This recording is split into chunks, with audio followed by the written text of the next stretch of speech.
Самият терен е бившия хлебозавод на Симит.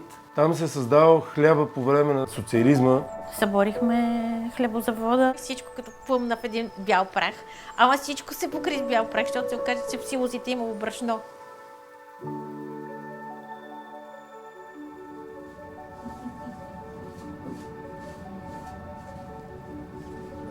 Казвам се Радомир Серафимов и съм архитект и управител на ателие Серафимов архитекти. Творческият процес преди всичко започна с анализ. Това е част от една бивша индустриална зона на София, която в момента стъпка по стъпка се претворява в модерен, административен и жилищен център. Индустриите се изнасят извън града, а свободните пространства неизбежно се превръщат в жилищни и административни зони. Аглика Стоянчева работи в BLD от 12 години като директор строителство. Аптаун е предвиден да бъде 6 сгради, 3 високи кули, 3 по-ниски тела на 6 етажа, като в първите 2 етажа на всичките сгради има ритейл. Това беше един парцел, където беше предвиден за производство и всъщност самата представа, че там може да се появи такъв жилищен комплекс, беше наша идея, разработена, наложена, утвърдена, за да решиме, че това ще бъде Аптаун. При нас всички сгради са различни, всяка сграда ти взима нещо. Какво ти дава вече? Ще видим и за Аптаун, и за останалите. Аптаун е най-голямото предизвикателство, което сме работили. Когато започнахме проекта, нашите партньори, едни от ключовите ни клиенти, BLD, дойдоха с едно основно послание към нас.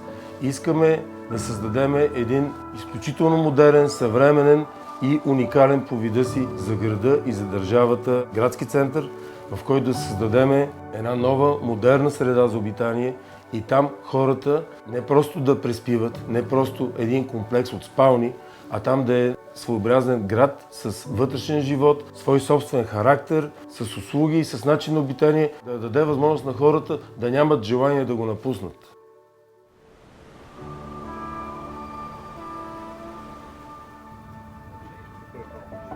My name's Simon Bowden. I'm the director of E8 Architecture. Uptown Square as a design is about creating a sense of place for the people living there, for the people working there in the shops and retail at the ground level, and for visitors. Because of its location on the edge of the park, it really is an extension of the park with its civic spaces and green spaces at ground level. I think it's going to lift the residential offer in Sofia by drawing on the best ideas that we're using around the world. So a sense of international design, but always rooted as being a local project in Sofia. I'm David, I'm project director at E8 Architecture. Been working with Simon for about 8-10 years now. We believe that design, good quality design is a universal thing, so it's not restricted to a specific country or position. So we take our knowledge of what we learn in the market in London and apply it to other markets. Great design is a way of kind of solving an issue that it's not just a design issue, it's structural, services, bringing all of those items together to a nice, clean solution is what architecture is about.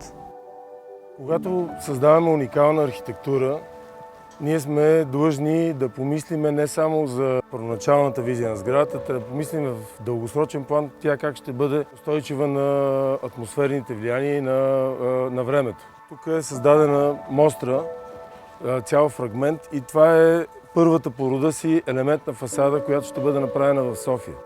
В момента се колебаеме между златните отблясъци, медния цвят. Ние си мислихме, че мострата ще може да я завъртаме и да си я гледаме как я огрява от различни посоки слънцето, но се оказа, че тя е толкова тежка. На мене ми се случва тази мостра да ходя да я гледам 3 пъти на ден на различна светлина, как се вижда цвета. Как сутрин го огрява слънцето, пък на обяд как си сменя оттенъците, вечер е съвсем кафяво.